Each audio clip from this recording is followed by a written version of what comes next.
So welcome to today's reasoning class. ఈ రోజు మనం చెప్పుకునే రీజనింగ్ క్లాస్లో మెయిన్ మనం డిస్కస్ చేసుకునే టాపిక్ ఏంటంటే ఏదైతే రైల్వే నోటిఫికేషన్ రిలీజ్ చేసిందో, ఆర్ఆర్బి నోటిఫికేషన్ రిలీజ్ చేసిందో దాంతో పాటు మనకి ఎగ్జామ్ డేట్స్ కూడా కన్ఫర్మ్ చేస్తున్నారు. సో ఆర్ఆర్బి ఎన్టీపీసీలో ఏదైతే రెగ్యులర్గా రీజనింగ్ దాంట్లో అడిగే క్వశ్చన్స్ ఉన్నాయో, ఏ టాపిక్స్ అయితే ఉన్నాయో మనం వాటిలో ఒక పర్టికులర్ టాపిక్ని మనం ఈ రోజు డిస్కస్ చేయకపోతున్నాం.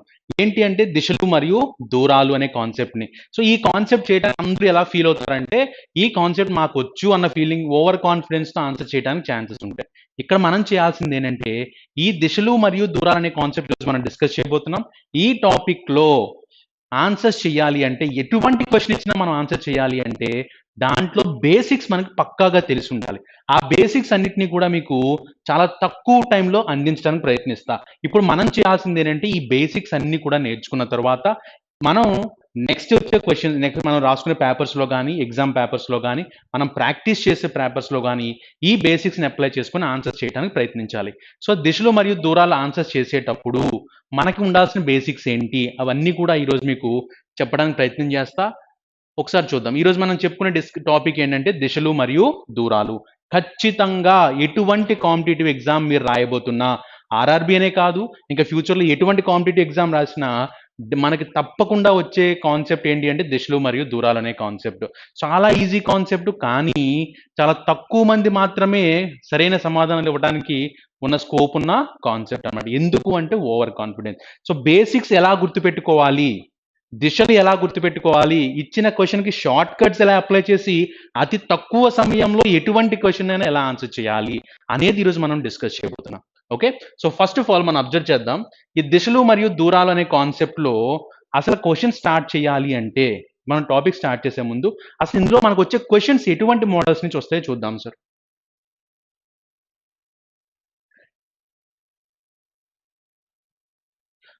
సో మనకి దిశలు మరియు దూరాల నుంచి ఖచ్చితంగా 4 మోడల్స్లో అడగడానికి ఛాన్స్ ఉంటుంది. ఒకటి ఏంటంటే ప్రయాణపు దిశ. ఒక పర్టికులర్ వ్యక్తి ఒక ప్రదేశం నుంచి బయలుదేరి, ప్రారంభ స్థానం నుంచి బయలుదేరి సవ్య దిశలోను అపసవ్య దిశలోను తిరిగి ఒక గమ్యస్థానానికి చేరిన తర్వాత ఆ ప్రయాణపు దిశ ఏది అని అడుగుతూ ఉంటారనమాట. తర్వాత కోణం మీద వచ్చే ప్రశ్నలు, ఒక యాంగిల్ నుంచి ఇంకొక యాంగిల్, ఒక కోణం నుంచి ఇంకొక కోణంకి తిరుగుతున్నప్పుడు ఆ మధ్యలో మిస్ అయిన కోణం ఎంత అని అడగటానికి ఛాన్స్ ఉంటాయి. నీడ అంటే ఒక పర్టికులర్ పర్సన్ యొక్క నీడ, ఒక వ్యక్తి యొక్క నీడ ఏ దిశలో ఉన్నది అని అడగడానికి ఛాన్స్ ఉంటుంది. నెక్స్ట్ వచ్చేది ఏంటంటే దూరం మీద ప్రశ్నలు రావడానికి ఉంటుంది.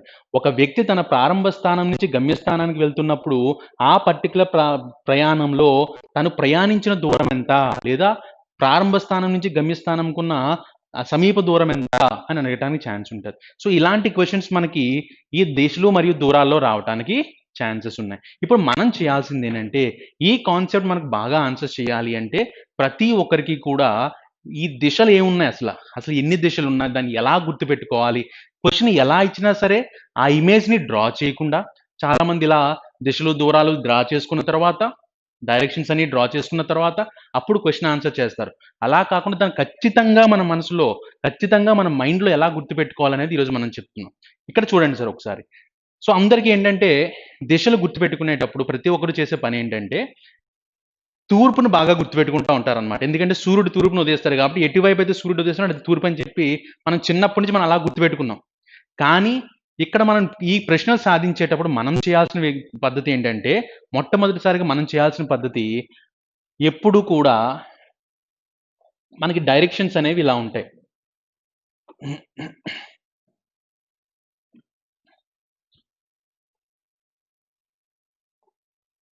సో డైరెక్షన్స్ అనేవి ఇలా తీసుకుంటే, దిశలు అనేవి ఇలా తీసుకుంటే దేనితో మొదలు పెట్టాలి, ఏ దిశ ఎటువైపు ఉందో నాకు ఎలా తెలుస్తుంది అంటే ఒకటి గుర్తుపెట్టుకోండి. నేను ఇలా రాస్తున్నప్పుడు నా పెన్ను పేపర్ ఇలా పెట్టుకొని ఉన్నప్పుడు నా ఎదురుగా ఏదైతే ఉందో నేను ఉత్తర దిశలో ఉన్నాను అని గుర్తుపెట్టుకోవాలి. ఇక్కడ ఉన్నది ఉత్తర దిశ. ఎప్పుడు మనం ఉత్తర దిశలోనే ఉంటాం. మనం ఎప్పుడు పెన్తో పేపర్ మీద రాస్తూ ఉన్నప్పుడు మనం ఉత్తర దిశలో ఉన్నట్టే మనం ఊహించుకొని చేయాలి. సో మనం ఉత్తర దిశలో ఉన్నాం, మనకి కుడివైపున తూర్పు దిశ ఉంటుంది. ఇది గుర్తుపెట్టుకోండి ఇప్పుడు కూడా. సో మనం ఉత్తర దిశలో ఉన్నాము, మనకి కుడివైపున తూర్పు దిశ ఉంది.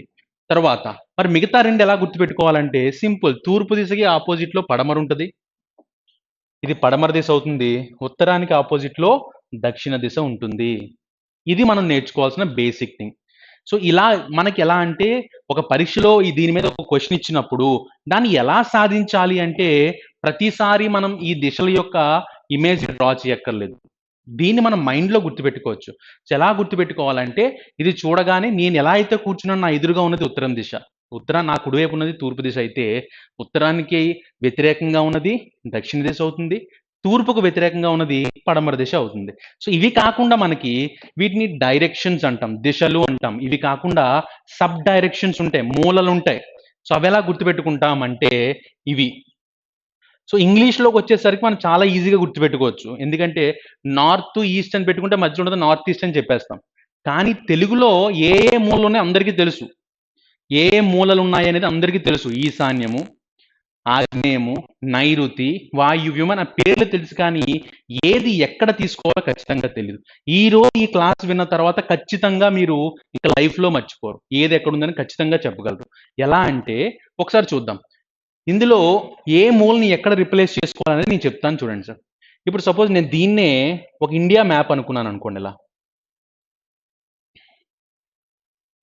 ఇలా తీసుకుంటే ఒక భారతదేశ పటంలా నేను తీసుకుంటే దీన్ని అందరికీ ఈశాన్య రాష్ట్రాలు తెలుసు.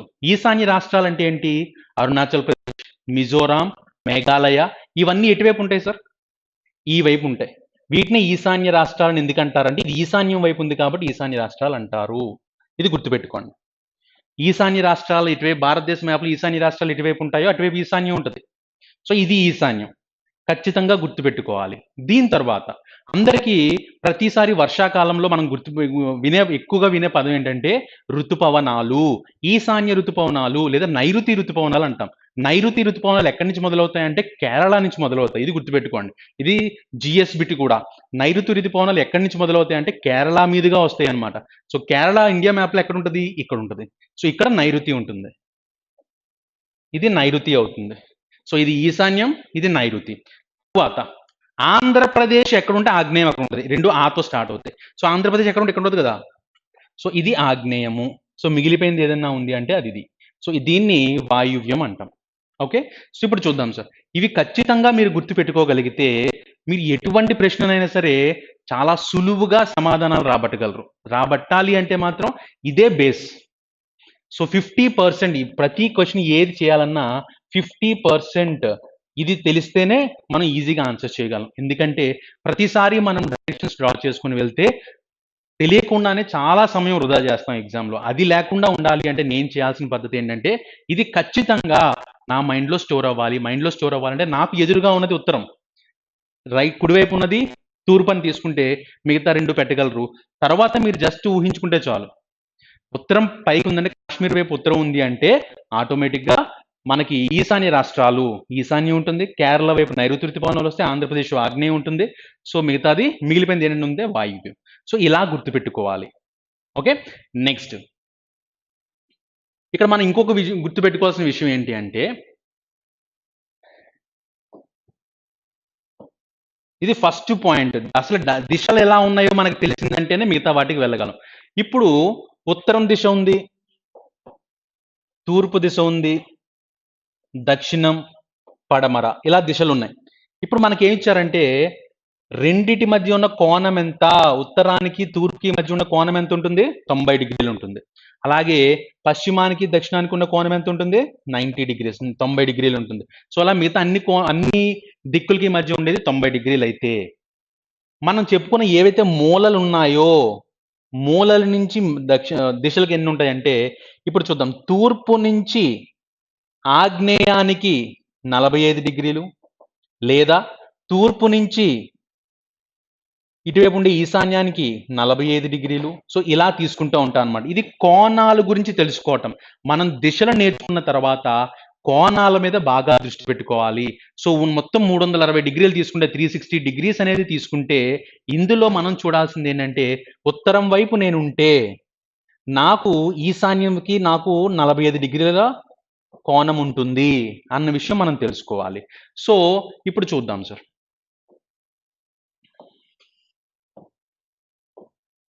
ఇక్కడ ఉత్తరం ఉంది. మనకి దీని మీద వచ్చే ప్రశ్నలు ఎలా అడుగుతారు అంటే కోణం గురించి తెలియాలంటే ఏం చేయాలి అంటే ఒకసారి చూద్దాం. ఉత్తరం వైపు నుంచున్న ఒక వ్యక్తి ఉత్తరం వైపు నుంచున్నాడు. తన కుడి వైపుకు తిరిగాడు. సో కుడి వైపుకు తిరగాలి. ఎంత తిరగాలి? 45 డిగ్రీలు తిరగాలి. సో ఇక్కడ మీరు గుర్తుపెట్టుకోండి సార్. కుడివైపు అని ఇవ్వచ్చు, లేదా ఇక్కడ ఒక టెర్మినాలజీ వాడతాడు. ఏంటి అంటే ఇక్కడ కొత్త పదాలు వాడతాడు. సవ్య దిశ. దీన్నే ఏమంటారు అంటే సవ్య దిశ అని అంటారు. లేదా దాని రివర్స్ ని అపసవ్య దిశ అంటారు. సో సవ్య దిశ అంటే ఏంటి? అపసవ్య దిశ అంటే ఏంటి? నార్మల్ గా మనం చదివేటప్పుడు మనకు అర్థం అవ్వచ్చు. కానీ ప్రశ్నలు సాధించేటప్పుడు, క్వశ్చన్స్ ఆన్సర్ చేసేటప్పుడు నేను దాన్ని ఎలా గుర్తుపెట్టుకోవాలి అంటే చాలా సులభం. మీరు ఏ డైరెక్షన్ లో నుంచుంటే, ఇప్పుడు మిమ్మల్ని ఏమి ఇచ్చారంటే మీరు ఉత్తరం వైపు ఉన్నారని చెప్పారు మొదట. మీరు ఉత్తరం వైపు ఉన్న మీరు సవ్య దిశలో 45 డిగ్రీలు తిరగండి అని చెప్పాడు. సో ఉత్తరం వైపు ఉన్న మీరు సవ్య దిశ అంటే గుర్తుపెట్టుకోవాల్సింది ఏంటంటే కుడివైపు. మీరు ఎక్కడ నుంచుంటే అక్కడ కుడివైపు తిరగాలి. అపసవ్య దిశ అని ఇచ్చినప్పుడు మీరు ఎక్కడ నుంచుంటే అక్కడి నుంచి ఎడమ వైపు తిరగాలి. ఇది గుర్తుపెట్టుకోండి. సో ఉత్తరం వైపు నుంచున్న మీరు 45 డిగ్రీలు సవ్య దిశలో తిరగాలి, కుడివైపు తిరగాలి. ఉత్తరం అంటే మీరు ఎలా అయితే ఉన్నారు ఇప్పుడు పొజిషన్, మీకు ఏదైతే కుడివైపు అవుతుందో ఇక్కడ ఉన్న పర్సన్ కూడా అదే కుడివైపు అనుకుంటే సవ్య దిశ అంటే కుడివైపు రావాలి. 45 డిగ్రీలు అంటే ఇలా 40 డిగ్రీలు వస్తే ఎక్కడికి వస్తాం సార్? ఈశాన్యానికి వస్తాము.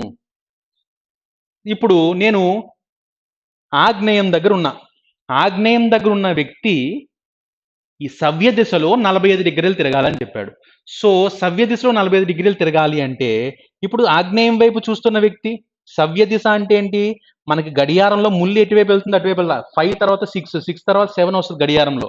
సో కాబట్టి ఆగ్నేయంలో నుంచున్న వ్యక్తి 45 డిగ్రీలు సవ్య దిశలో తిరిగితే ఎక్కడికి వస్తాడు అంటే దక్షిణానికి వస్తాడు. ఇప్పుడు ఇంకో ప్రశ్న అడిగారు. దక్షిణంలో నుంచున్న వ్యక్తి సవ్య దిశలో, దక్షిణం వైపు చూస్తున్న వ్యక్తి సవ్య దిశలో 90 డిగ్రీలు తిరిగాడని చెప్పారనుకోండి. సో దక్షిణం వైపు చూస్తున్న వ్యక్తి అంటే ఇలా తీసుకోవాలి. ఇక్కడ చాలా మంది చేసే తప్పు ఏంటంటే దక్షిణం ఇక్కడ ఉంది కదా, దక్షిణం కూడా నాలాగే చూస్తుందని చెప్పి కుడివైపు అంటే ఇటువైపు తీసుకోవడానికి ఛాన్స్ ఉంటుంది. ఇది గుర్తుపెట్టుకోవాలి. దక్షిణం అనేది ఏంటంటే మనకి వ్యతిరేక దిశలో ఉన్న దిశ అన్నమాట. సో ఇక్కడ నుంచి సవ్య దిశ అంటే నేను ఇలా వెళ్ళాలి. అదే ఉత్తరం వైపు సవ్య దిశ అంటే ఇలా వస్తాను. దక్షిణం వైపు సవ్య దిశ అంటే ఇలా వస్తాను. ఒకటే గుర్తుపెట్టుకోండి, సవ్య దిశ అంటే మీరు నుంచున్న స్థానం నుంచి మీరు ఏదైతే దేని వైపు ముఖంగా ఉన్నారో, దేన్ని చూస్తూ ఉన్నారో ఆ దిశ నుంచి కుడివైపుకు తిరిగితే సవ్య దిశ అవుతుంది. మీ ఎడం వైపుకు తిరిగితే అపసవ్య దిశ అవుతుంది. ఇది గుర్తుపెట్టుకోవాలి. ఇది పక్కాగా తప్పకుండా ప్రతి ప్రశ్నలో ఉండే మినిమం టర్మినాలజీ సవ్య దిశ, అపసవ్య దిశ. దీంతో పాటు మనం గుర్తుపెట్టుకోవాల్సింది ఏంటి అంటే సవ్య దిశ, అపసవ్య దిశతో పాటు కోణాల గురించి అడిగేటప్పుడు క్వశ్చన్స్ ఎలా ఉంటాయంటే సవ్య దిశ, అపసవ్య దిశ అనే వర్డ్స్ ఎక్కువగా ఇస్తూ ఉంటాడు. అలాగే ఒక్కొక్కసారి కుడి వైపుని ఇవ్వచ్చు, లేదా ఎడం వైపుని డైరెక్ట్గా ఇవ్వచ్చు, లేదా 90 డిగ్రీలు తిరిగాడు సవ్య దిశలో 90 డిగ్రీలు తిరిగాడని ఇవ్వచ్చు, లేదా 45 డిగ్రీలు తిరిగాడు ఇవ్వచ్చు. ఇలా కోణాలకు సంబంధించిన కూడా ఇవ్వచ్చు. సో మనం ఆన్సర్స్ చేయాలి అంటే ఖచ్చితంగా మనం గుర్తుపెట్టుకోవాల్సింది ఏంటంటే ఈ మ్యాప్ డైరెక్షన్ ఏదైతే ఉందో అది మన మైండ్లో ఖచ్చితంగా ముద్రించబడి ఉండాలి. ఏది ఉత్తరం, ఏది తూర్పు అనేది ప్రతిసారి మనం దాన్ని ఎగ్జామ్లో రఫ్ షీట్ మీద రాయకూడదు. దానివల్ల మనకి సమయం వృధా అవుతుంది అనమాట. దాన్ని మనం సేవ్ చేసుకుంటేనే మనం కాంపిటేటివ్ ఎగ్జామ్లో నెట్టుకు రాగలం. సో దానికి మనం చేయాల్సిన పద్ధతి ఏంటంటే బేసిక్స్ మీద బాగా కాన్సన్ట్రేట్ చేయాలి. ఇప్పుడు ఒకసారి చూద్దాం. మనకు వచ్చే క్వశ్చన్స్ దేని మీద వస్తాయంటే ప్రయాణపు దిశ, కోణం మీద ప్రశ్నలు అడుగుతారు, నీడ దిశ మీద ప్రశ్నలు అడుగుతారు, దూరం మీద ప్రశ్నలు అడుగుతారు. ఇలా అడిగే క్వశ్చన్స్ అన్నిటిలో కూడా నేను ప్రతి మోడల్ నుంచి ఒక్కొక్క క్వశ్చన్ చూపించి ప్రతి దానికి నార్మల్గా అయితే ఎలా ఆన్సర్ చేయాలి, ఒక షార్ట్ కట్ యూజ్ చేస్తే ఎలా ఆన్సర్ చేయాలి అనేది, అతి తక్కువ సమయంలో ఎలా ఆన్సర్ చేయాలనేది నేను మీకు ఈరోజు నేర్పుతాను. మొట్టమొదటిగా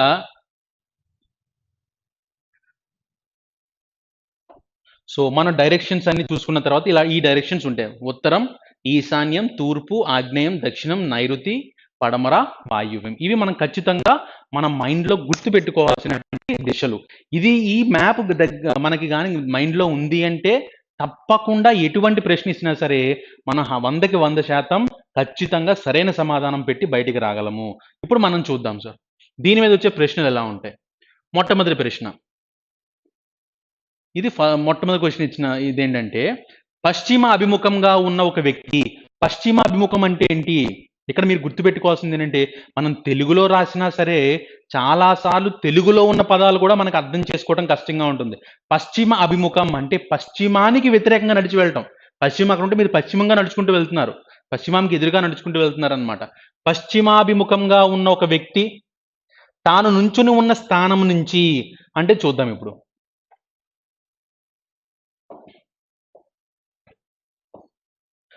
సో పశ్చిమాభిముఖంగా ఉన్న ఒక వ్యక్తి, పశ్చిమాభిముఖం అంటే పశ్చిమం అంటే ఎటువైపు ఉంటుంది?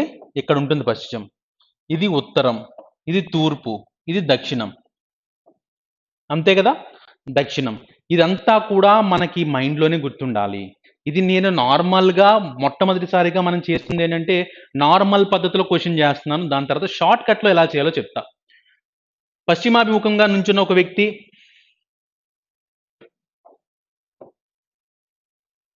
ఓకే, పశ్చిమాభిముఖంలో నుంచిన ఒక వ్యక్తి ఉన్న స్థానం నుంచి సవ్య దిశలో 45 డిగ్రీలు, ఇక్కడ చెప్పారు సవ్య దిశ.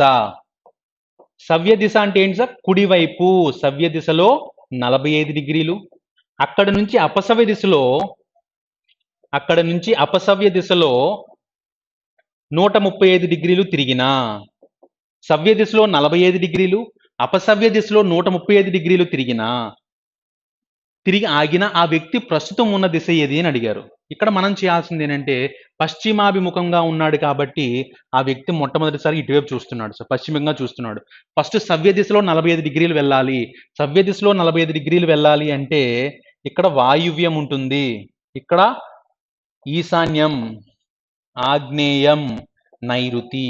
ఇక్కడ చూద్దాం, మొట్టమొదటిసారిగా తను చూస్తున్న దిశ ఏంటి? పశ్చిమ వైపు చూస్తున్నాడు. ఇక్కడ నుంచి సవ్య దిశలో 45 డిగ్రీలు వెళ్ళాలి. సవ్య దిశలో 45 డిగ్రీలు అంటే ఇలా వాచ్ నడిచే దానిలోనే మనం కూడా నడవాలి. కుడివైపు 45 డిగ్రీలు వెళ్తే ఎక్కడికి వెళ్తాడు సార్? వాయువ్య దిశకి వెళ్తాడు. సో వాయువ్య దిశ నుంచి అపసవ్య దిశలో 135 డిగ్రీలు రావాలి అంటే ఇప్పుడు నేను ఇక్కడ ఉన్నా, ఇక్కడ నుంచి అపసవ్య దిశలో 135 డిగ్రీలు రావాలంటే ఇది 45 డిగ్రీలు, ఇదో 45 డిగ్రీలు, ఇదో 45 డిగ్రీలు. అపసవ్య అంటే నేను మళ్ళీ ఇలా రివర్స్లో రావాలి, మళ్ళీ వెనక్కి రావాలి, ఎడమ వైపు రావాలి. నేను ఎటువైపు చూస్తున్నా? వాయువ్యం వైపు చూస్తున్నా. నాకు ఎడమ వైపున 135 డిగ్రీలు రావాలి అంటే 45 అంటే ఎక్కడికి వస్తాను సార్? దక్షిణం వైపు చూస్తూ ఉంటాను అనమాట. సో ఇది నార్మల్గా మనం చేసే పద్ధతి. ఈ క్వశ్చన్ చేయడానికి మనం ఎంత సబ్జెక్ట్ వచ్చినా సరే ఇలా చేసుకుంటూ వెళ్తే మనకు ఆన్సర్ చేయడానికి మినిమం 45 సెకండ్స్ పడుతుంది. కానీ ఈ క్వశ్చన్ని 45 సెకండ్స్ టైం తీసుకున్నాము అంటే మనం చాలా టైం వేస్ట్ చేస్తున్నట్టే. సో మనం చేయాల్సింది ఏంటంటే ఈ ప్రశ్న మనం ఎగ్జామ్లో చూడగానే మనం చేయాల్సింది ఏంటి అంటే క్యాలిక్యులేషన్ అంతా కూడా మైండ్లోనే జరగాలి. ఎలా జరగాలి? పశ్చిమాభిముఖంగా ఉన్న ఒక వ్యక్తి తాను నుంచొని ఉన్న స్థానం నుంచి సవ్య దిశలో 40 డిగ్రీలు. ఫస్ట్ ఎక్కడ నుంచున్నాడు? పశ్చిమ వైపు నుంచున్నాడు. తర్వాత ఏం చేశాడు? సవ్య దిశలో 40 డిగ్రీలు అంటే కుడివైపు 45 డిగ్రీలు. మళ్ళీ అక్కడి నుంచి అపసవ్య దిశలో 135 డిగ్రీలు అంటే ఎడమ వైపు 135 డిగ్రీలు. సో నేను ఇలా నుంచున్న వ్యక్తిని కుడివైపు తిరుగుతున్నాను, మళ్ళీ ఎడమ వైపు తిరుగుతున్నానంటే మళ్ళీ వెనక్కి వస్తున్నానంటే అదే 45 డిగ్రీస్ మళ్ళీ తిరుగుతున్నట్టే కదా. అప్పుడు మనం ఏం చేయాలి అంటే ఇక్కడ రెండు ఆపోజిట్ డైరెక్షన్స్ ఉన్నప్పుడు ఇది గుర్తుపెట్టుకోండి. రెండు వ్యతిరేక దిశలు ఇచ్చినప్పుడు మనం దీన్ని మైనస్ చేసుకోవాలి, మధ్య ఉన్న డిఫరెన్స్ ఫైండ్ అవుట్ చేసుకోవాలి. ఈ రెండింటికి మధ్య ఉన్న డిఫరెన్స్ ఎంత? 90 డిగ్రీలు. రెండిట్లో ఏది పెద్దగా ఉంది? ఎడమ వైపు తిరగటం అంటే అపసవ్య దిశ అనేది ఎక్కువగా ఉంది. సో అపసవ్య దిశ ఎక్కువగా ఉంది కాబట్టి నేను ఉన్న స్థానం నుంచి అపసవ్య దిశలో మిగిలిన 90 డిగ్రీలు తిరిగితే అదే ఆన్సర్. సో ఇదంతా మనం గుర్తుపెట్టుకోకర్లా, ఒకటే గుర్తుపెట్టుకోవాల్సింది ఏంటంటే నేను మొదట ఉన్న స్థానం పశ్చిమంలో ఉన్న స్థానం నుంచి 45 డిగ్రీలు సవ్య దిశ, 130 డిగ్రీలు అపసవ్య దిశ అంటే రెండిటి మధ్య ఉన్న డిఫరెన్స్ ఎంత? 90 డిగ్రీలు. సో 90 డిగ్రీలు ఎటువైపు తిరగాలి? ఏదైతే ఎక్కువ ఉందో అటువైపు తిరగాలి. సో అపసవ్య దిశలో 90 డిగ్రీలు తిరిగితే అదే ఆన్సర్. సో పశ్చిమంలో ఉన్న నేను 90 డిగ్రీలు అపసవ్య దిశలో తిరగాలి అంటే ఎడమ వైపుకు రావాలి అంటే నేను చేరుకునే దిశ ఏది సార్? దక్షిణం. సో ఒక డైరెక్షన్ మ్యాప్ లేకుండానే మనం ఖచ్చితంగా ఆన్సర్స్ తీసుకురావాలి అంటే ఇది మనకి ఖచ్చితంగా మన మైండ్లో ఉండాలి.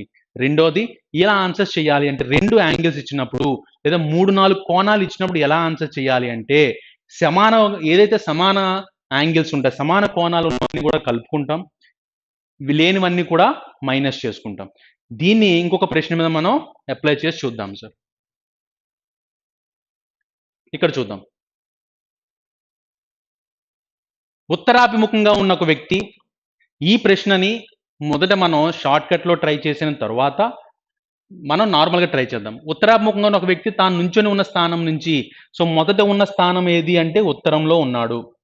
తను నుంచొని ఉన్న స్థానం నుంచి వరుసగా 90 డిగ్రీలు, 135 డిగ్రీలు, 180 డిగ్రీలు సవ్య, అపసవ్య మరియు సవ్య దిశలో తిరిగిన. సో సవ్య, అపసవ్య మరియు సవ్య దిశలో అంటే మొదట 90 డిగ్రీలు సవ్య,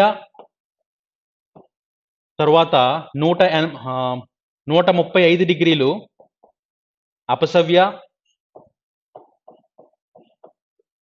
180 డిగ్రీలు సవ్య దిశ.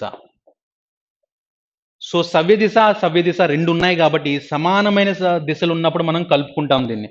సో కలుపుకుంటే 270 డిగ్రీస్ సవ్య దిశ అని వచ్చింది. మిగిలిపోయింది ఏంటి? 135 డిగ్రీలు, 135 డిగ్రీస్ అపసవ్య అని వచ్చింది. ఇప్పుడు నేను చేయాల్సింది ఏంటి అంటే రెండిటి మధ్య ఉన్న డిఫరెన్స్ ఎంతో చూసుకోవాలి. ఎందుకు? రెండు ఉన్నవి ఏంటంటే వ్యతిరేక దిశలు ఉన్నాయి.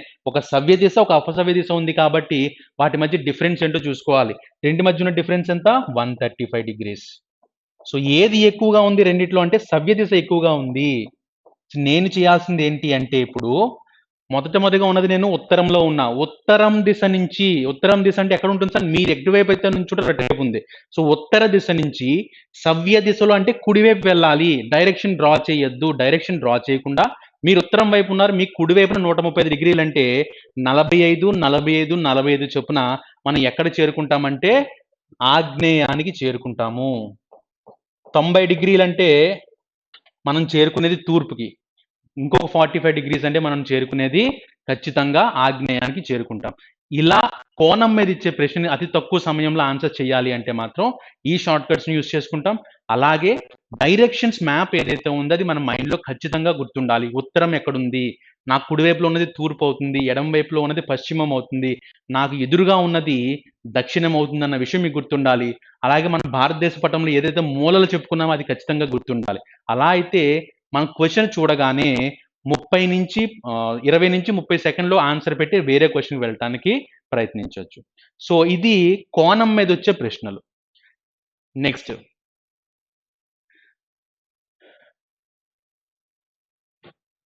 ఈ క్వశ్చన్ చూద్దాం. తూర్పు వైపుగా నుంచున్న ఒక వ్యక్తి 3 మీటర్లు నడిచిన తర్వాత తన కుడివైపుకు తిరిగి 4 మీటర్లు, మరలా కుడివైపుకు తిరిగి 3 మీటర్లు నడిచి ఆగినా. ఇది కనుక్కోవటం కానీ దూరాలు కనుక్కోవటం కానీ ఇచ్చే ప్రశ్నలు అన్నమాట. సో ఈ క్వశ్చన్ కూడా ఎలా చేయొచ్చు, నార్మల్గా చేసే పద్ధతి ఎలా ఉంటుంది, షార్ట్ కట్ యూజ్ చేసే పద్ధతి ఎలా ఉంటుందో ఖచ్చితంగా చెప్తా చూడండి. మొట్టమొదట మనకి ఇచ్చింది ఏంటంటే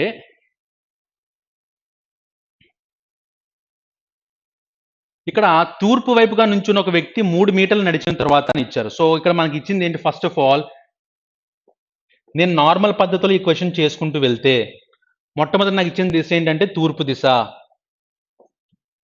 తూర్పు దిశ నుంచున్న వ్యక్తి 3 మీటర్లు నడిచిన తర్వాత అంటే నేను ఇక్కడ ప్రారంభ స్థానం కింద తీసుకుంటే, ఇది ప్రారంభ స్థానం అనుకుంటే, నుంచున్న వ్యక్తి 3 మీటర్లు నడిచిన తర్వాత, సో తూర్పు వైపు 3 మీటర్లు నడిచిన తర్వాత తన కుడివైపుకు తిరిగి 4 మీటర్లు నడిచాడు. సో మీరు తూర్పు వైపు ఉన్నప్పుడు మీకు కుడివైపు అంటే ఎటువైపు ఉంటుంది? దక్షిణం ఉంటుంది.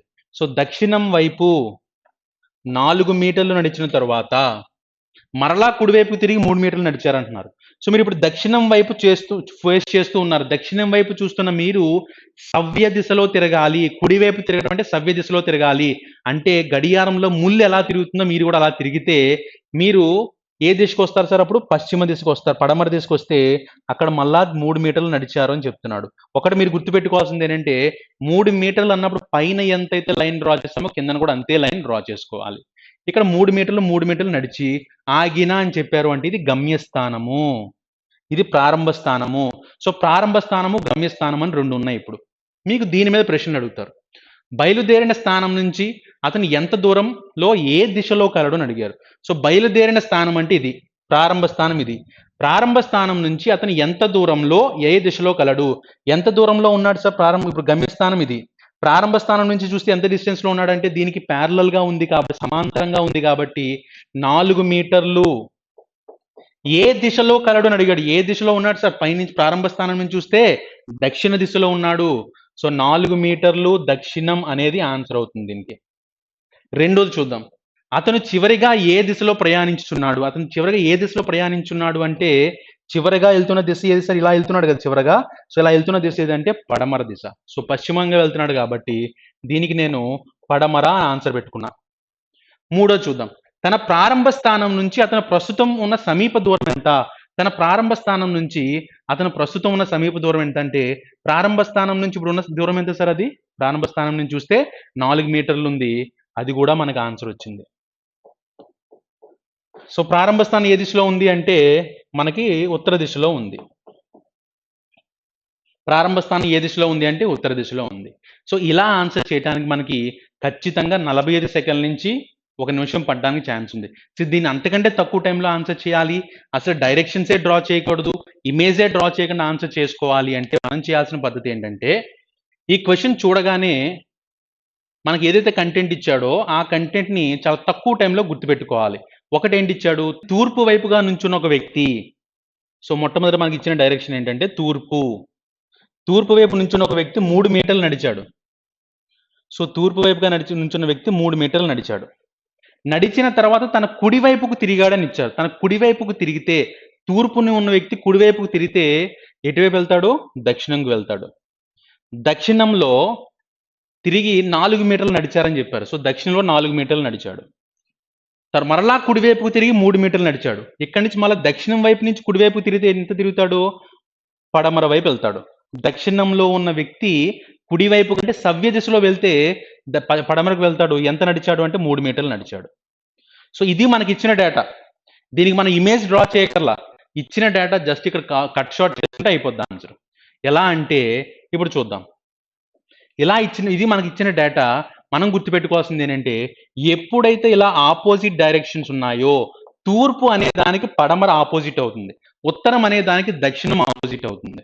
ఇది మనం బాగా గుర్తుపెట్టుకోవాలి. సో ఎప్పుడైతే మనకు ఆపోజిట్ డైరెక్షన్స్ ఉన్నాయో, ఆపోజిట్ డైరెక్షన్స్ ఉన్నప్పుడు మనం చేయాల్సింది ఏంటంటే మైనస్ చేసుకోవాలి. సేమ్ డైరెక్షన్ ఉన్నప్పుడు ప్లస్ చేసుకోవాలి. ఇచ్చిన వాల్యూస్ ఏవైతే ఉన్నాయో దాన్ని ప్లస్ చేసుకోవాలి. ఇక్కడ చూద్దాం. తూర్పు పడమర రెండు ఆపోజిట్ కాబట్టి ఇక్కడ 3 మీటర్స్ ఉన్నాయి కాబట్టి రెండింటిని మైనస్ చేస్తే ఎంత వస్తుంది? నాకు 0 వస్తుంది. సో 0 వస్తుందంటే 2 క్యాన్సిల్ అయిపోయాయి. సో మిగిలిపోయింది ఏంటి? నాకు దక్షిణం 4 మీటర్లు మాత్రమే మిగిలింది. సో నాకు చివరిగా వచ్చింది ఏంటంటే ఇదే, దక్షిణం 4 మీటర్లు అనేది నాకు చివరిగా వచ్చిన ఆన్సర్. ఇప్పుడు చూద్దాం. మీకు ఎప్పుడు కూడా ఈ మోడల్ ఇచ్చేటప్పుడు అడిగే ప్రశ్నలు ఖచ్చితంగా ఇవే ఉంటాయి. ఫస్ట్ వన్, బయలుదేరిన స్థానం నుంచి అతను ఏ దిశలో ఎంత దూరంలో ఉన్నాడంటే ఇదే, దక్షిణం వైపు 4 మీటర్ల దూరంలో ఉన్నాడు. అదే మనకు ఆన్సర్ వచ్చింది అక్కడ. రెండోది, అతను చివరిగా ఏ దిశలో ప్రయాణించున్నాడు అంటే ఇక్కడ గుర్తుపెట్టుకోండి, మీరు రాసే పట్టికలో ఏదైతే చివరిగా ఉంటుందో అదే ఆన్సర్ అవుద్ది. అతను చివరిగా ఏ దిశలో ప్రయాణించున్నాడు అంటే మనం రాసుకున్న డేటాలో ఏదైతే లాస్ట్ డేటా ఉందో పశ్చిమం, అదే ఆన్సర్ అవుతుంది. తన ప్రారంభ స్థానము అతని ప్రస్తుతం ఉన్న దూరం ఎంత అని అడిగాడు. సో ఎంత దూరం ఉంటాడు అంటే ఏదైతే మీకు ఆన్సర్ వచ్చిందో దాన్ని రివర్స్ రాసుకుంటే అదే ఆన్సర్ అవుద్ది. సో 4 యాజ్ ఇట్ ఈస్ గా ఉంచుతాం. దక్షిణానికి రివర్స్ ఏంటి సార్? ఉత్తరం. అంతే. తన ప్రారంభ స్థానం తనకి ఏ దూరంలో ఉంది అంటే ఖచ్చితంగా మనం ఏం పెట్టుకుంటాం అంటే ఉత్తరం 4 మీటర్లు, అంతే. సో ఇలా చేసుకోవటానికి మనం ఇది ఏవి డైరెక్షన్స్ గుర్తుపెట్టుకోకర్లేదు. ప్రతి దానికి మళ్ళీ మనం ట్రావెలింగ్ మ్యాప్ ఏదైతే ఉందో, ప్రయాణం చేసే మ్యాప్ ఏదైతే ఉందో దాన్ని డ్రా చేయక్కర్లేదు. ఇది చేయటానికి మనకి ఖచ్చితంగా 30 సెకండ్లు మాత్రమే టైం పడుతుంది. సో 30 సెకండ్లో మనం ఆన్సర్ చేసి వేరే క్వశ్చన్కి వెళ్ళడానికి ఛాన్స్ ఉంది. సో మనం ఇంకో మోడల్ డిస్కస్ చేద్దాం సార్.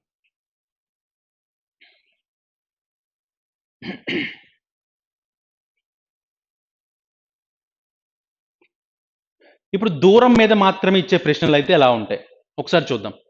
తూర్పు వైపు నుంచున్న ఒక వ్యక్తి 3 కిలోమీటర్లు నడిచిన తర్వాత కుడివైపుకు తిరిగి 4 మీటర్లు నడిచి ఆగిన ప్రారంభ స్థానం నుంచి ప్రస్తుత స్థానంకున్న ఏటవాలు దూరం ఎంత? ఇది గుర్తుపెట్టుకోండి. ఎప్పుడు కూడా ఏటవాలు దూరం అని అడిగాడు అంటే ఇక్కడ మీరు ఒక విషయం గుర్తుపెట్టుకోవాలి. ఏంటి అంటే ఎప్పుడు కూడా ఇదే క్వశ్చన్ మీరు నార్మల్గా చేయొచ్చు, ఇదే క్వశ్చన్ మీరు నార్మల్గా డైరెక్షన్స్ డ్రా చేసి చేయొచ్చు, లేదా క్వశ్చన్ చూడగానే 10 సెకండ్స్లో ఆన్సర్ పెట్టేయచ్చు. ఎలా పెట్టచ్చు అంటే మీరు నార్మల్గా ఆన్సర్ చేసుకెళ్తే ఎలా చేస్తారు? తూర్పు వైపు నుంచున్న వ్యక్తి, సో మొదటగా తూర్పు వైపు నుంచున్నాడు అంటే ఇలా చూస్తున్నాడు అనుకుందాం. సో ఫస్ట్ తూర్పు వైపు నుంచున్న వ్యక్తి 3 కిలోమీటర్లు నడిచాడు. ఇలా తూర్పు వైపు 3 కిలోమీటర్లు నడిచిన తర్వాత కుడివైపుకు తిరిగాడు. ఇక్కడి నుంచి కుడివైపు అంటే ఎటువైపు వెళ్తాం? దక్షిణం వైపు వెళ్తాం. సో ఇక్కడి నుంచి ఇలా దక్షిణం వైపు వెళ్ళాడు.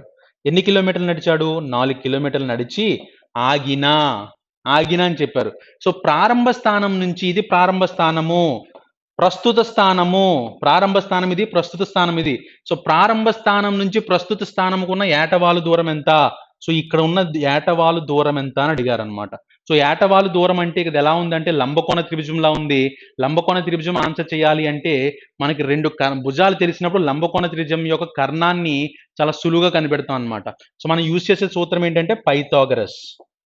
సో పైథాగరస్ అనేది మనం యూజ్ చేస్తాం. సో పైథాగరస్ అనేది మనం యూజ్ చేస్తాం. ఇక్కడ పైథాగరస్ యూజ్ చేసేటప్పుడు మనం ఇక్కడ కొన్ని నెంబర్స్ గుర్తుపెట్టుకోవాలి. ఎందుకంటే మనకి ఆర్ఆర్బి ఎన్టీపీసీ లెవెల్లో ఇచ్చే వాటికి పైథాగరస్ అనేవి ఎప్పుడు క్యాన్సిల్ అయిపోయే నెంబర్స్ ఎక్కువగా రావడానికి ఛాన్స్ ఉంటాయి. సో పైథాగరస్ నెంబర్స్ చేసుకునేటప్పుడు ఒక భుజం 3 ఉండి ఇంకో భుజం 4 ఉంటే మనకు వచ్చే ఆన్సర్ 5, ఒక భుజం 6 ఉండి ఇంకో భుజం 8 ఉంటే మనకు వచ్చే ఆన్సర్ 10. సో ఇలా కొన్ని పైథాగరస్ ట్రిప్లెట్స్ అంటాం వీటిని. పైథాగరస్ ట్రిప్లెట్స్ అంటాం. ఈ పైథాగరస్ ట్రిప్లెట్స్ గుర్తుపెట్టుకుంటే ఈ క్వశ్చన్ ని మనం 30 సెకండ్ల కంటే తక్కువ టైంలో ఆన్సర్ చేయొచ్చు. ఎలా?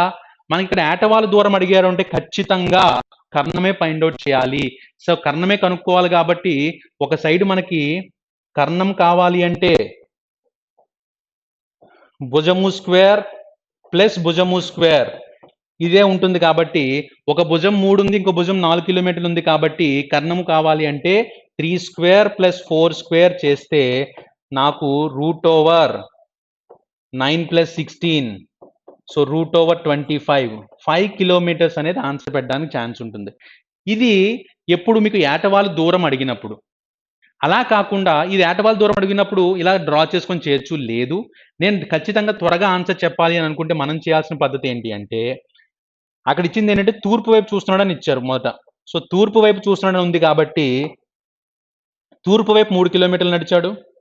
అక్కడి నుంచి కుడివైపు తిరిగాడు అంటే దక్షిణం వైపుకి వెళ్తాడు. అక్కడ ఎన్ని కిలోమీటర్లు నడిచాడు? 4 కిలోమీటర్స్ నడిచాడు. ఇదే మనకి ఇచ్చింది తూర్పు వైపు, దక్షిణం వైపు. సో సేమ్ డైరెక్షన్స్ ఉంటే ప్లస్ చేసుకుంటాం, ఆపోజిట్ డైరెక్షన్స్ ఉంటే మైనస్ చేసుకుంటాం. తూర్పుకి సేమ్ డైరెక్షన్ ఏంటి? తూర్పుకి మనకి ఖచ్చితంగా ఉండాలి అంటే తూర్పుకి ఆపోజిట్లో ఉండాల్సింది పడమర, దక్షిణానికి ఆపోజిట్లో ఉండాల్సింది ఉత్తరం. కానీ రెండు సంబంధం లేని ఉన్నాయి. సో సంబంధం లేని ఉన్నప్పుడు గుర్తుపెట్టుకోండి. ఇక్కడ మనకి ఇచ్చింది ఏంటి? 3 and 4 ఇచ్చారు. ఏటవాల దూరం ఎంత అని అడిగారు. ఏటవాల దూరం కనుక్కోవాలంటే ఏం చేయాలి? ఈ రెండు పైథాగరస్ ట్రిప్లెట్స్ కాబట్టి ఖచ్చితంగా 5 వస్తుంది. పైథాగరస్ ట్రిప్లెట్స్ మనకు దగ్గరలో ఉన్న నెంబర్స్ 5, 6 గుర్తుపెట్టుకుంటే సరిపోతాయి. సో 3కి 4కి ఖచ్చితంగా 5 ఆన్సర్ వస్తుంది. ఇక్కడ మీరు గుర్తుపెట్టుకోండి. చివరిగా అతను తన ప్రారంభ స్థానం నుంచి ఏ దిశలో ఉన్నాడు అని అడిగాడు. సో దిశ అడిగేటప్పుడు మళ్ళీ మీరు డయాగ్రామ్ డ్రా చేయక్కర్లేదు. సింపుల్ గా మీరు చేయాల్సింది ఏంటి అంటే ఒకసారి చూద్దాం. ఇక్కడ తూర్పు వైపు నుంచి దక్షిణానికి తిరిగాడు అంటే ఈ మధ్యలో ఉన్న దిశలో ఉండిపోతాడు అనమాట. ఈ మధ్యలో ఉన్న దిశలో ఉన్నాడు కాబట్టి దానికి మనం ఏటవాల దూరం కనుక్కోవాలి. కాబట్టి దిశ కావాలి అంటే తూర్పుకి దక్షిణానికి మధ్యలో ఉన్న మూల ఏది? తూర్పుకి దక్షిణానికి ఉండే మూల ఏంటి సార్? ఆగ్నేయం. సో ఆగ్నేయం ఆన్సర్ పెడితే సరిపోతుంది. సో ఈ క్వశ్చన్ మనకి ఇచ్చినప్పుడు 5 ఆగ్నేయం అని ఆన్సర్ పెడితే ఖచ్చితంగా మనం కరెక్ట్ ఆన్సర్ అవుతుంది. సో ఈ విధంగా ఇలాంటి ప్రతి మోడల్ నుంచి మనం చెప్పుకున్నాం కూడా కోణాలకు సంబంధించిన మోడల్స్ కానీ దిశ మరియు దూరానికి సంబంధించిన మోడల్స్లో ప్రతి దాంట్లో 5 నుంచి 6 మోడల్స్ వరకు ఉంటే ప్రతి మోడల్కి ఖచ్చితంగా షార్ట్ కట్స్ చెప్పడానికి జరుగుతుంది అనమాట. సో ఇక్కడ మనం చేయాల్సింది ఏంటంటే ఒక కాన్సెప్ట్ నేర్చుకున్న తర్వాత దాన్ని అప్లై చేసి ప్రాక్టీస్ చేస్తే మనకు పర్మనెంట్గా గుర్తుంటుంది. సో ఈ విధంగా మనకి దిశలు మరియు దూరాల్లో ఇచ్చే క్వశ్చన్స్ని సులభంగా ఆన్సర్ చేయొచ్చు. నేను కొన్ని మాత్రమే ఈరోజు మీతో షేర్ చేసుకోవడం జరిగింది. క్లాస్ స్టార్ట్ అయినప్పుడు ఖచ్చితంగా దిశలు మరియు దూరాలు ఉన్న అన్ని మోడల్స్, ప్రతి మోడల్లో ఉన్న ఎగ్జాంపుల్స్, వాటికి మనం యూజ్ చేసే షార్ట్ కట్స్, ఏ షార్ట్ కట్ ఎక్కడ యూజ్ చేయాలి, ఎప్పుడు యూజ్ చేయకూడదు, ఇవన్నీ కూడా మనం నేర్చుకునే క్లాసెస్లో చెప్పడం జరుగుతుంది. సో ఇది ఎక్కువగా అడిగే ప్రశ్న. ఇది కాకుండా మనకి ఆర్ఆర్బి ఎన్టీపీఎస్లో వచ్చే ఇంకొక చాప్టర్ ఏంటంటే మనకి కౌంటింగ్ ఆఫ్ ఫిగర్స్. ఇచ్చిన ఒక ఫార్మేషన్లో ఒక పట్టికలో ఎన్ని త్రిభుజాలు ఉన్నాయని కానీ ఎన్ని చతురస్రాలు ఉన్నాయని కానీ ఎన్ని దీర్ఘ చతురస్రాలు ఉన్నాయని కానీ మనకు ఖచ్చితంగా అడిగే అవకాశం ఉంటుంది. సో అలాంటివి అడిగేటప్పుడు చాలా తక్కువ సమయంలో ప్రశ్న చూడగానే అస్సలు పెన్ను పేపర్ కూడా యూజ్ చేయకుండా ఎంత త్వరగా ఆన్సర్ చేయొచ్చు అనేది ఈరోజు మనం డిస్కస్ చేద్దాం.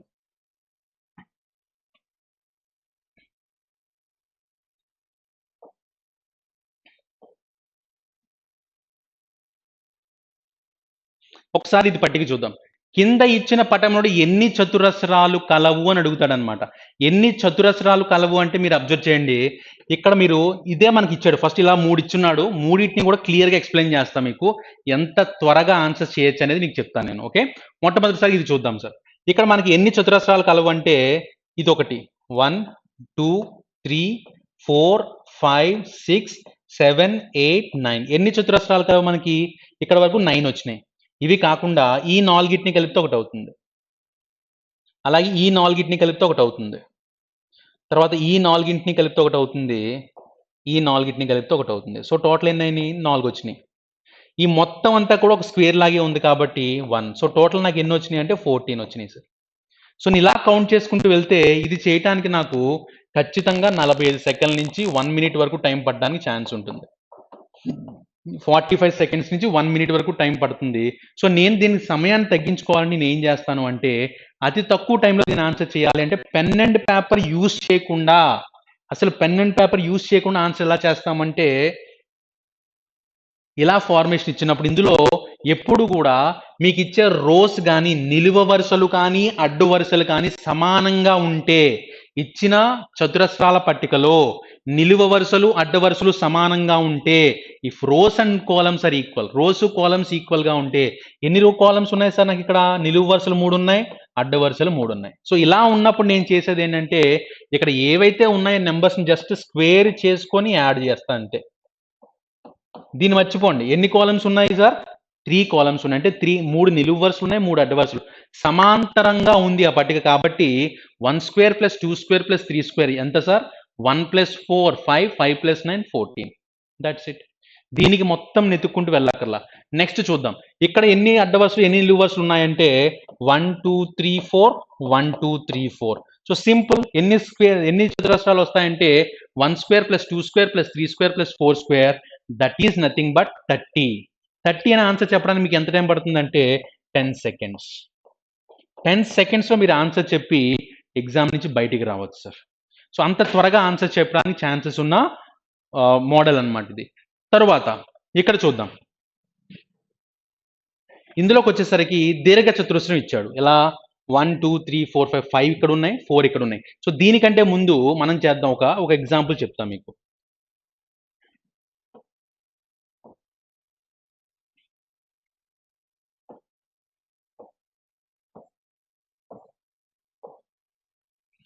సో ఇలా ఇచ్చున్నాడు.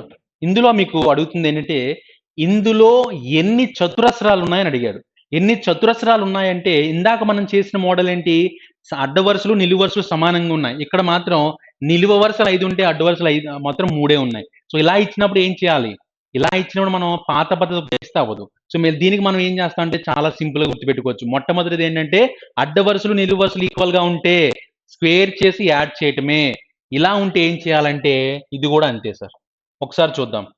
ఇక్కడ ఉన్న నిలువు వరుసలు 5, అడ్డు వరుసలు 3 అంతే కదా. సింపుల్గా నాకు టోటల్ కావాలి అంటే నేను ఏం చేస్తానంటే ఇక్కడున్న నెంబర్స్ని ఇలా మల్టిప్లై చేసుకుందాం.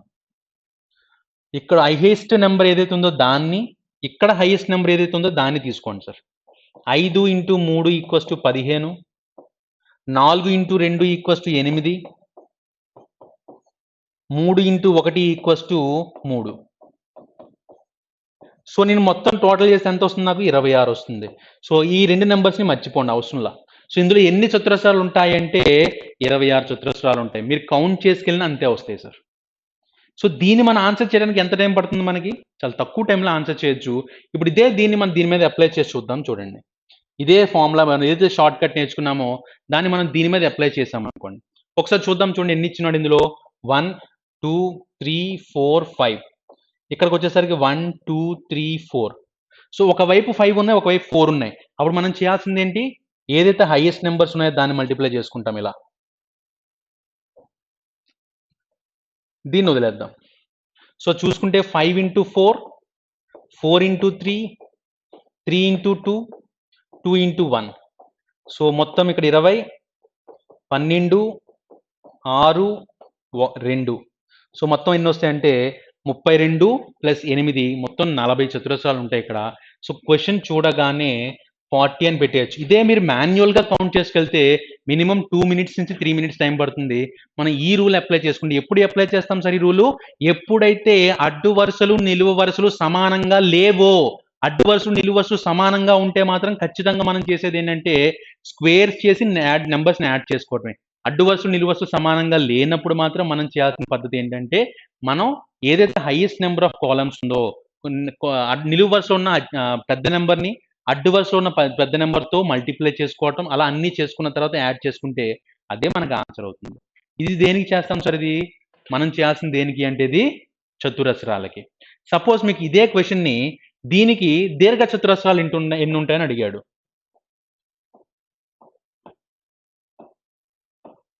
దీర్ఘ చతురస్రాలు ఎన్ని ఉంటాయి అని అడిగాడు సార్ దీంట్లో.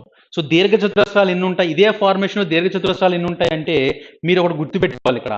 సో చాలా మంది చేసే తప్పు ఏంటో చెప్తాను ఇక్కడ. మీరు ఎవరైతే ఈ లెసన్ వింటున్నారో వాళ్ళకి ఖచ్చితంగా ఈ పాయింట్ ఉపయోగపడుతుంది. ఏంటంటే మనం ఎప్పుడూ ఒక పాయింట్ గుర్తుపెట్టుకోవాలి సార్, ప్రతి చతురస్రం కూడా ఒక దీర్ఘ చతురస్రమే అనేది మనకి మనం 9th క్లాస్లో నేర్చుకుంటాం సార్. ఒక సిద్ధాంతం ఉంటుందన్నమాట. So every square is a rectangle which has equal sides and equal length and breadth. ప్రతి చతురస్రము కూడా ఒక దీర్ఘ చతురస్రం అవుతుంది. దీర్ఘ చతురస్రం ఎప్పుడు అవుతుంది? దీర్ఘ చతురస్రంలో ఒక పొడవు వెడల్పు ఉంటాయి. సో ఇక్కడ చతురస్రానికి కూడా పొడవు వెడల్పు ఉంటాయి, కానీ రెండు సమానంగా ఉంటాయి. సో అలా తీసుకుంటే ప్రతిదీ కూడా ఒక దీర్ఘ చతురస్రమే. ఇక్కడ ఇచ్చిన దాంట్లో ఎన్ని ఉంటాయి సార్? మామూలు స్క్వేర్స్ అన్ని కూడా రెక్టాంగిల్స్ అవుతున్నాయి, చతురస్రాలన్నీ కూడా దీర్ఘ చతురస్రాలు అవుతాయి. అంటే ఇందులో ఎన్ని చతురస్రాలు ఉంటాయి అనుకున్నాం ఇందాక? 14. ఎందుకు? 1 square plus 2 square plus 3 square. మిగతా కౌంట్ చేసుకుంటే సరిపోతుంది. ఎలా? ఈ రెండు కలిపితే ఒక చతురస్రం అవుతుంది, ఈ రెండు కలిపితే ఒక చతురస్రం అవుతుంది, అలాగే ఈ రెండు కలిపితే ఒక చతురస్రం అవుతుంది. సో నాకు ఇక్కడే 3 వచ్చినాయి సార్, అలా ఇక్కడ 3 వస్తాయి, ఇక్కడ 3 వస్తాయి. దీన్ని ఇలా కౌంట్ చేసుకున్నాను అనుకోండి, ఈ రెండు కలిపితే ఒక దీర్ఘ చతురస్రం, ఈ రెండు కలిపితే ఒక దీర్ఘ చతురస్రం, అలాగే మొత్తం 3 కలిపితే ఒకటి అవుతాయి. సో ఇక్కడ కూడా 3 3 3 వస్తాయి సార్. సో ఇక్కడ 9 వస్తాయి, ఇక్కడ 9 వస్తాయి, టోటల్ 18. సో 14 + 18 వరకు వచ్చినా నేను. దీని తర్వాత ఇంకేం వస్తాయంటే నేను ఈ 4ని ఇలా కలుపుకున్నాను అనుకోండి, ఇది ఒక దీర్ఘ చతురస్రం, దీన్ని ఇలా కలుపుకుంటే ఇది ఒక దీర్ఘ చతురస్రం, అలాగే దీన్ని ఇలా కలుపుకుంటే ఇది ఒక దీర్ఘ చతురస్రం, ఇది కూడా దీర్ఘ చతురస్రమే. సో ఇక్కడ ఎన్ని వచ్చినాయి సార్? ఎక్స్ట్రా నాకు 4 వచ్చినాయి. సో 14 + 18 + 4 36 వచ్చినాయి. సో ఇలా కౌంట్ చేసుకోవడానికి నాకు ఎంత టైం పడుతుంది? 36 వచ్చినాయి సార్. ఇక్కడ 36 వచ్చినట్టు ఇవన్నీ చేయడానికి నాకు ఎంత టైం పడుతుంది అంటే మినిమం 1 మినిట్ పడుతుంది. సో నేను అంత టైం వేస్ట్ చేయకూడదు అనుకుంటున్నా ఎగ్జామ్లో. సో ఎవరైతే ఈ క్లాస్ వింటున్నారో ఇటువంటి క్వశ్చన్ వస్తే ఎగ్జామ్లో జస్ట్ 5 సెకండ్స్లో ఆన్సర్ పెడతారు సార్. Only 5 seconds. ఎలా ఆన్సర్ పెడతారో చెప్తా చూడండి. సో క్వశ్చన్ చూడగానే మీరు చేయాల్సింది ఏంటి అంటే ఫస్ట్ ఇలా ఒక స్క్వేర్ బాక్స్లా ఇచ్చి రోస్ ఈ నెంబర్స్ అంటే అడ్డు వరుసలు నిలువు వరుసలు సమానంగా ఉన్నాయి అని అనిపించినప్పుడు మనం చేయాల్సింది ఏంటంటే దీంట్లో మనకి చతురస్రాలు అడిగితే 1 square plus 2 square plus 3 square చేస్తాము. దీర్ఘ చతురస్రాలు అడిగితే ఏం చేయాలి? సింపుల్ గా మనం చేయాల్సింది ఏంటి అంటే ఇందులో ఉన్న నిలువు వరుసలు ఎన్ని, ఇందులో ఉన్న అడ్డు వరుసలు ఎన్ని? నిలువు వరుసలు 3 ఉన్నాయి, మూడింటిని కలపండి 6. అడ్డు వరుసలు ఎన్ని ఉన్నాయి? 3 ఉన్నాయి, మూడింటిని కలపండి 6. ఈ రెండింటిని మల్టిప్లై చేయండి. 6 × 6 = 36. అదే ఆన్సర్. ఇంకా దీనికి తిరిగి ఉండదు అనమాట, ఇదే ఆన్సర్. ఇప్పుడు ఇందులో ఎన్ని దీర్ఘ చతురస్రాలు ఉన్నాయంటే ఎలా చెప్తామో చాలా సింపుల్. సో 1 2 3 4 టోటల్ ఎంత అవుతుంది? 10 అవుతుంది. 1 2 3 4 టోటల్ ఎంత అవుతుంది? 10 అవుతుంది. 10 × 10 100. సో టోటల్ ఇందులో ఎన్ని దీర్ఘ చతురస్రాలు ఉంటాయి అంటే 100 ఉంటాయి. ఇది ఎప్పుడు? అడ్డు వరుసలు నిలువు వరుసలు సమానంగా ఉన్నప్పుడు. అలాగే అడ్డు వరుసలు నిలువు వరుసలు సమానంగా లేనప్పుడు దీర్ఘ చతురస్రాలు అడిగితే ఎలా చేయాలి? అలాగే ఒక త్రిభుజాలు ఉన్నటువంటి ఒక పెద్ద ఫార్మేషన్ ఇచ్చి దాంట్లో క్వశ్చన్స్ అడిగితే ఎలా చేయాలి? మనం ఇన్ని షార్ట్ కట్స్ నేర్చుకున్నాం సార్. షార్ట్ కట్స్ కూడా అందరు కొన్ని క్వశ్చన్స్ ఇస్తే వాటిని ఎలా చేయాలి? ఇవన్నీ కూడా మనం క్లాసులో మొదలైన తర్వాత ఖచ్చితంగా ఇవన్నీ ప్రతి మోడల్కి కూడా ఖచ్చితంగా 2-3 షార్ట్ కట్లతో ప్రతిదీ క్లియర్గా ఎక్స్ప్లెయిన్ చేయడం జరుగుతుంది. సో ప్రతి ఒక్కరు కూడా ఎవరైతే ఈ ఆర్ఆర్బి ఎన్టీపీసీకి అప్లై చేశారో పర్ఫెక్ట్గా ప్రిపేర్ అవ్వాలంటే మాత్రం ఖచ్చితంగా ఈ వీడియోస్ అన్ని చూడండి. చూసిన తర్వాత ఖచ్చితంగా ప్రాక్టీస్ చేయడం మొదలు పెట్టండి. అలాగే మన ఐఏసీ అందిస్తున్న టెస్ట్లన్నీ కూడా రాయండి, ఎక్స్ప్లెనేషన్స్ క్లియర్గా వినండి. డెఫినెట్గా you are going to get the job. ఖచ్చితంగా జాబ్ సంపాదించడానికి ఛాన్స్ ఉంటాయి. 150 టెస్టులు ఉంటే ప్రతి టెస్ట్కి ఎక్స్ప్లెనేషన్ ఉంటుంది. ప్రతి పాయింట్ కూడా క్లియర్గా కరెంట్ అఫైర్స్ కానీ, జనరల్ అవేర్నెస్ కానీ, అథమెటిక్ కానీ, రీజనింగ్ కానీ ప్రతిదీ క్లియర్గా ఎక్స్ప్లెయిన్ చేస్తాం. కాబట్టి ఖచ్చితంగా 150 టెస్టులు రాస్తున్నారు అంటే మీకు ఇంకా మెయిన్ ఎగ్జామ్కి వెళ్ళేటప్పుడు చాలా ఈజీ అయిపోతుంది సార్. ఇది నేను జస్ట్ మామూలుగా కొన్ని మాత్రమే చెప్పడం జరిగింది సమయాభావం వల్ల. మిగతా క్లాసులు వచ్చేసరికి ప్రతి టాపిక్లోంచి ప్రతి మోడల్లో ఉండే ఎగ్జాంపుల్స్, వాటి షార్ట్ కట్స్, అతి తక్కువ టైంలో చేసే పద్ధతులు, ఇవన్నీ కూడా మనం ఖచ్చితంగా చెప్పడం జరుగుతుంది. Thank you.